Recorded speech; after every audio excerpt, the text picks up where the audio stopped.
जय हिंद दोस्तों, आप सभी का स्वागत है आपका अपने YouTube चैनल भागी उन क्लासेस में। जो भी छात्र छात्राओं 2023 में बिहार DLED प्रवेश परीक्षा देंगे उनके लिए ये वीडियो जरूरी है, क्योंकि इस वीडियो में हम आप सभी को, जैसा कि आप सभी जानते हैं कि बिहार विद्यालय परीक्षा समिति के द्वारा ऑफिशियल नोटिस में सब कुछ बता देगा, आपका सिलेबस चेंज हो चुका है। तो आज के इस वीडियो में हम आप सभी को बताने वाले हैं आपका जो बायोलॉजी है, बायोलॉजी जो सिलेबस है उसका आज टॉप 20 ऑब्जेक्टिव क्वेश्चन करेंगे, जिससे कि आपके एग्जाम में हर एक बार यही क्वेश्चन आता है और पिछली बार भी यहीं पर से क्वेश्चन आया है। इसलिए आप वीडियो को अंत तक देखिए, जो भी हम क्वेश्चन बताएंगे उसको याद कीजिएगा। और हाँ, जो आपका साइंस है, जो इस बार जो है साइंस से 20 क्वेश्चन पूछेगा, 20 नंबर का रहेगा और एक क्वेश्चन जो है 1 नंबर का रहेगा और नॉन निगेटिव मार्किंग है, यह सभी ध्यान दीजिएगा। तो आज की वीडियो में जितना भी ऑब्जेक्टिव बता देगा, अगर आप याद कीजिएगा तो यहाँ से वादा करते हैं कि 6 से 8 ऑब्जेक्टिव प्रश्न आपके बायोलॉजी में आएंगे 2023 में। अगर आप देख लेते तो आपके एक भी यहाँ प्रश्न नहीं छूटेगा। तो स्टार्ट करते हैं। तो चलिए सबसे पहले क्वेश्चन नंबर 1 से स्टार्ट करते हो। डेली यहाँ पर आपको प्रैक्टिस सेट मिलेगा, शाम रात के 8 बजे आपको डेली प्रैक्टिस सेट इसी चैनल पर मिलेगा, तो सब्सक्राइब जरूर कर लीजिएगा। सबसे पहला क्वेश्चन है, सबसे पहले जैसा कि आप सभी जानते हैं हम जो रीजनिंग भी खत्म कर चुके हैं, सब कुछ तो ऑनलाइन पढ़ा ही चुके हैं, प्ले लिस्ट है जाकर देख लीजिएगा और थ्योरी है। तो आज की इस वीडियो में ऑब्जेक्टिव कराएंगे। तो पहला जो क्वेश्चन है, पहला क्वेश्चन आपसे पूछ रहे हैं, रसधानियां तरल से भरी हुई गुहिकाएं है, क्या है? तो इसका आंसर बताइए। रसधानियां तरल से भरी हुई गुहिकाएं हैं, तो इसका राइट आंसर एक का जो हो जाएगा आपका हो जाएगा डी, कोशिका रस, कोशिका रस। चलिए क्वेश्चन नंबर 2 देखिए। क्वेश्चन नंबर 2 है कि नाभिक का क्या कार्य होता है? नाभिक का क्या कार्य होता है, बताइए। इसका राइट आंसर क्या होगा? क्वेश्चन नंबर 2 आपसे पूछ रहा है नाभिक का क्या कार्य होता है। तो फाइनली इसका राइट आंसर जो नाभिक जो होता है उसका कार्य जो होता है, यह कोशिकाओं की सभी गतिविधियों को नियंत्रित करता है। नाभिक जो होता है, नाभिक जो कार्य क्या होता है नाभिक का, यह जो है कोशिकाओं की सभी गतिविधियों को नियंत्रित करता है, यह नाभिक का काम होता है। जान लिए। चलिए अगला क्वेश्चन हम देखते हैं। क्वेश्चन नंबर 3 क्या है देख लीजिएगा। निम्न में से कौन सा एक दृढ़ निर्जीव मुक्त रूप से पारगम्य तथा मुख्य रूप से सेलुलोज से बनी होती है? निम्न में से कौन सा एक दृढ़ निर्जीव मुक्त रूप से पारगम्य तथा मुख्य रूप से सेलुलोज से बनी होती है? चलिए यहाँ पर रख लीजिए कितना नंबर है। एक आपका ये हो गया, दूसरा ये हो गया और तीसरा आपका ये होगा। तो इसका जो आपका फाइनल राइट आंसर हो जाएगा सी, कोशिका भित्ति। कोशिका भित्ति जो है दृढ़ रूप से निर्जीव मुक्त रूप से पारगम्य तथा मुख्य रूप से सेलुलोज की बनी होती है। कोशिका भित्ति जो किससे बनी होती है आपसे एग्जाम में पूछेगा, तो आपका क्या जवाब देना है? सेलुलोज, मुख्य रूप से सेलुलोज और पारगम्य से बनी होती है। ये आप जान लिए। क्वेश्चन नंबर 3 जान लिए। अगला है 4। क्वेश्चन नंबर 4 ध्यान दीजिएगा कि हृदय, धमनियां तथा शिराएं एक साथ कार्य करते हैं, यह संगठन के किस स्तर का उदाहरण है? हृदय, धमनियां तथा शिराएं एक साथ कार्य करता है या करते हैं, यह संगठन किस स्तर का उदाहरण है? बताइए। 4 का जो राइट आंसर होगा आपका अंग प्रणाली हो जाएगा। अंग प्रणाली जो है हृदय, धमनियां तथा शिराएं एक साथ कार्य करते हैं, आपको याद रखना है ताकि एग्जाम में आप गलती करने से बचे। क्वेश्चन नंबर 5 देखिए क्या है। क्वेश्चन नंबर 5 आपसे पूछ रहा है प्राक केंद्रक क्या होता है? बताइए प्राक केंद्रक क्या होता है? 5 का जो राइट आंसर होगा वो हो जाएगा इस जीव के कोश में झिल्ली बाधक नाभिक की कमी होती है।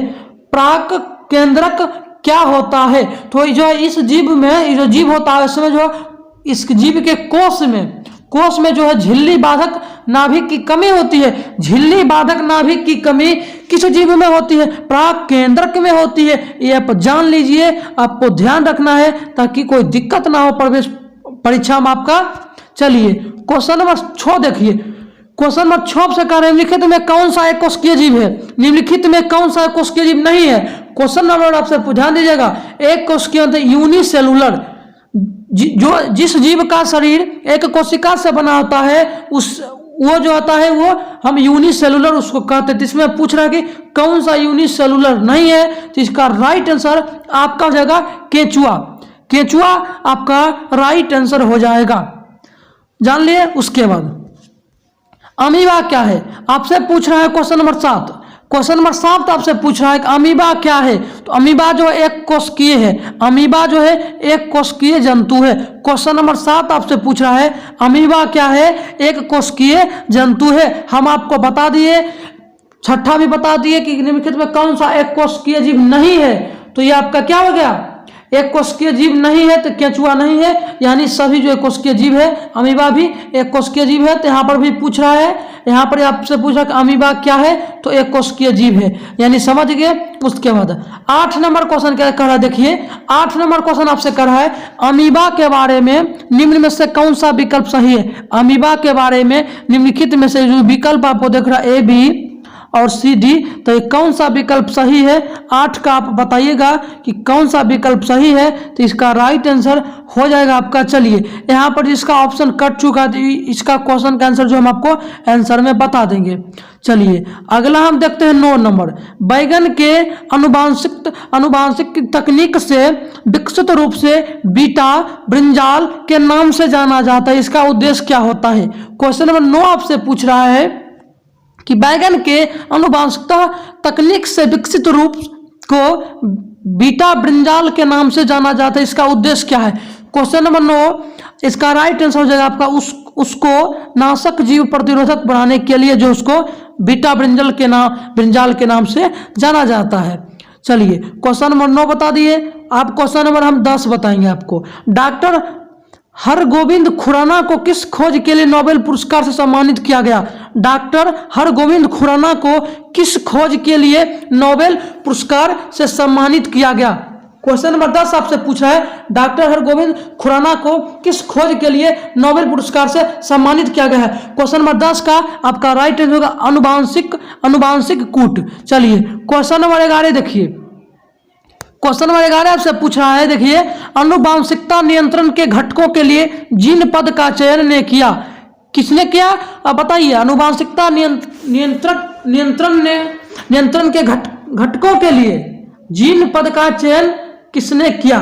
तो बताइए क्या हो जाएगा आपका। यहाँ पर आपको ये जो आप कितना आंसर था, ये 10 हुआ था और अगला 11 है, तो 11 का आपका फाइनली राइट आंसर हो जाएगा D, W जॉनसन। चलिए अब 12 हम बात कर लेते हैं। 12 क्या है देख लीजिए। 12 वंशानुगत यानी वंशानुगत स्थानांतरण की इकाई है। वंशानुगत स्थानांतरण की इकाई क्या है बताइए, कितना बताइएगा। चलिए ये आपका 10 हो गया, ये आपका 11 हो गया और अगला क्या है 12। अगला क्या है क्वेश्चन नंबर 12 आप बताइएगा, इसका राइट आंसर क्या होगा। चलिए क्वेश्चन नंबर 12 बताइए क्या होगा। तो वंशानुगत स्थानांतरण की इकाई है। क्वेश्चन नंबर 12 का आपका राइट आंसर फाइनल हो जाएगा A, जीन हो जाएगा। जीन वंशानुगत स्थानांतरण की इकाई कौन है, जीन है वंशागत स्थानांतरण की इकाई। 12 बता दिए। अब हम जानते हैं क्वेश्चन नंबर 13। अब हम क्या जानेंगे, क्वेश्चन नंबर 13 के आंसर क्या होगा। यहाँ पर पूछ रहा क्वेश्चन नंबर 13 का अनुवांशिकता पर पथ प्रदर्शक कार्य करने वाले ग्रेगर मेंडल कौन थे। ग्रेगर मेंडल कौन थे बताइए। अनुवांशिकता पर पथ प्रदर्शक कार्य करने वाले ग्रेगर मेंडल कौन थे बताइए। क्वेश्चन नंबर 13 का राइट आंसर फाइनल होगा, एक सन्यासी थे। ग्रेगर मेंडल आपसे पूछे, अगर एग्जाम में पूछे आपसे ग्रेगर मेंडल कौन थे, तो एक सन्यासी थे। और अनुवांशिकता पर पथ पर प्रदर्शक कार्य करने वाले कौन थे, ग्रेगर मेंडल थे। और क्या थे, तो एक सन्यासी थे। क्वेश्चन नंबर 13 बता दिए। चौथा देखिए, सेम टू सेम उसी क्वेश्चन आ गया है यहाँ पर। चलिए क्वेश्चन नंबर 14 देखिए। क्वेश्चन नंबर 14 ध्यान दीजिएगा। मानव कोशिका में गुणसूत्र की संख्या कितनी होती है। क्वेश्चन नंबर 14 आपसे पूछ रहा है मानव कोशिका में गुणसूत्र की संख्या कितनी होती है। तो इसका राइट आंसर आपका हो जाएगा, कितना हो जाएगा ध्यान दीजिएगा, 23 जोड़ा कहे तो 2 23 यानी कितना हो गया 6 यानी 46 गुणसूत्र होते हैं मानव कोशिकाओं में। गुणसूत्र की संख्या पूछ रहा है, अगर 46 देता तो आपको 46 मारना है। अगर यहाँ पर जोड़ा दे दिया तो 46 का 23, यहाँ पर 23 जोड़ दीजिए, कितना हुआ 3 3 6 यानी 2 2 4 यानी 46 आपका हो जाएगा। चलिए कितना बता दिए आप, यहाँ पर 14 बता दिए, अगला 15 है। 15 क्या कर रहा है कि मानव शरीर में क्रोमोसोम की संख्या कितनी होती है, मानव शरीर में क्रोमोसोम की संख्या कितनी होती है। तो इसका राइट आंसर क्या हो जाएगा, आपको क्या बताए थे, एक आप कंफ्यूजन अब हो जाइएगा। अब बोल रहे हैं कि इसका भी राइट आंसर 46 होगा, मानव शरीर में क्रोमोसोम। तो ये कंफ्यूजन मत होइएगा कि दोनों क्वेश्चन में कि गुणसूत्र और क्रोमोसोम एक ही होता है, गुणसूत्र और क्रोमोसोम एक ही होता है। आप यहाँ पर पूछ रहे मानव गुणसूत्र की संख्या यहाँ पर 23 जोड़ा दे दिया तो आप 23 जोड़ा लगाए। अगर यहाँ पर क्रोमोसोम की संख्या पूछ दिया ऑप्शन में 23 जोड़ा है ही नहीं तो 46 क्या होता है, 46 होता है ना, तो 46 आपको लगाना है। गुणसूत्र और क्रोमोसोम आपको कंफ्यूजन नहीं होना है, जान लिए। 23 जोड़ा पूछे, अगर ऑप्शन में जोड़ा रहे तो 23, अगर संख्या रहे तो 46, ये जान लीजिएगा। चलिए कितना बता दिए, 15। 16 देख लीजिए, क्वेश्चन नंबर 16 कि मानव खोपड़ी में कुल हड्डियां कितनी होती है, मानव खोपड़ी में कुल हड्डियां कितनी होती है, मानव की जो खोपड़ी होती है उसमें कुल हड्डियां कितनी होती है। क्वेश्चन नंबर 16 का आपका राइट आंसर क्या हो जाएगा, बी, यानी 28 हड्डियां जो है मानव के खोपड़ी में पाया जाता है। कितना, 28, ये आपको याद रखना। मानव खोपड़ी में कुल हड्डियों की संख्या कितनी होती है, 28 होती है, ये आपको हमेशा याद रखना है।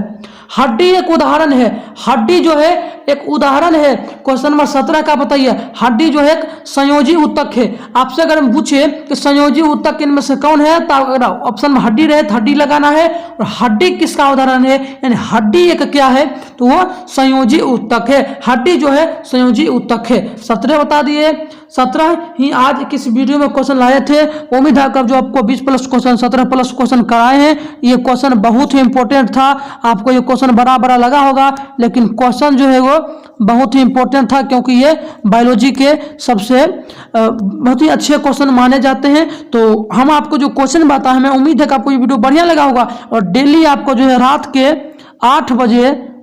के 8 बजे आपको ये वीडियो लाइव में मिल जाएगा। तो आप जरूर से जरूर जुड़िए और दोस्तों को जरूर से जरूर शेयर कीजिए। अगर कोई दिक्कत आता है तो आप हमें इस नंबर पर संपर्क भी कर सकते हैं। हर संभव यहाँ पर से आपका मदद किया जाएगा। प्रवेश परीक्षा से रिलेटेड जो भी है यहाँ पर आपको डाउट क्लियर किया जाएगा। धन्यवाद, मिलते हैं अगले वीडियो में नए जबरदस्त ऑब्जेक्टिव सीरीज के साथ। तब तक के लिए जय हिंद, पढ़ते रहिए, मुस्कुराते रहिए। धन्यवाद, वंदे मातरम।